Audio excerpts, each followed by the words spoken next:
I want you to know I appreciate your cooperation here today. We're going to be chewing on your testimony for months. Sure. But now to the part that, frankly, I am really excited to hear about. How did you pilot an alien spacecraft back to Earth? And just to be clear, there are like 9 engineers with their ears pressed against that door. So, be specific. Before he left, Royce unlocked and readied both ships using the computer on his armor.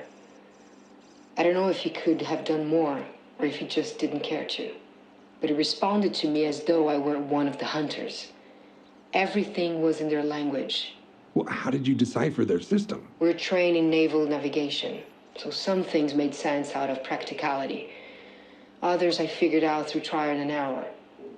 Time was difficult to judge there, but I slept several times as I worked it out.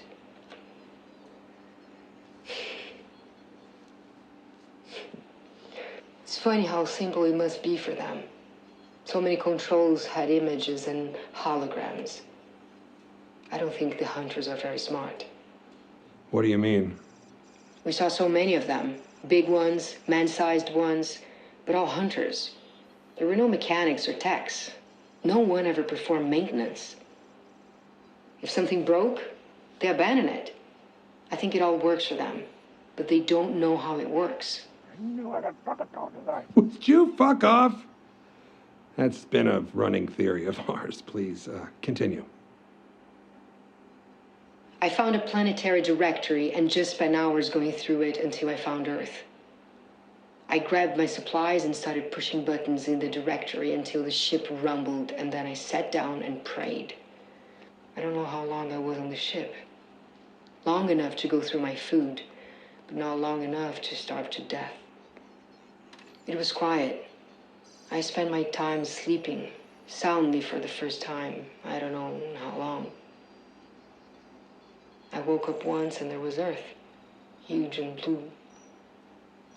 The ship wanted a landing zone, but I couldn't read the locations, so I chose at random.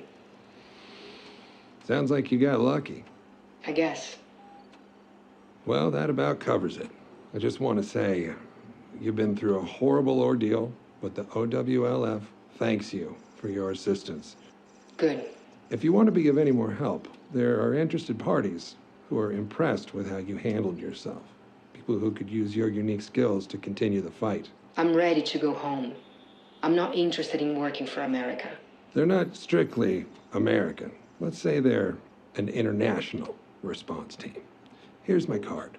That number there is my personal cell number, should you change your mind. I'll think about it. Goodbye, Agent Keyes.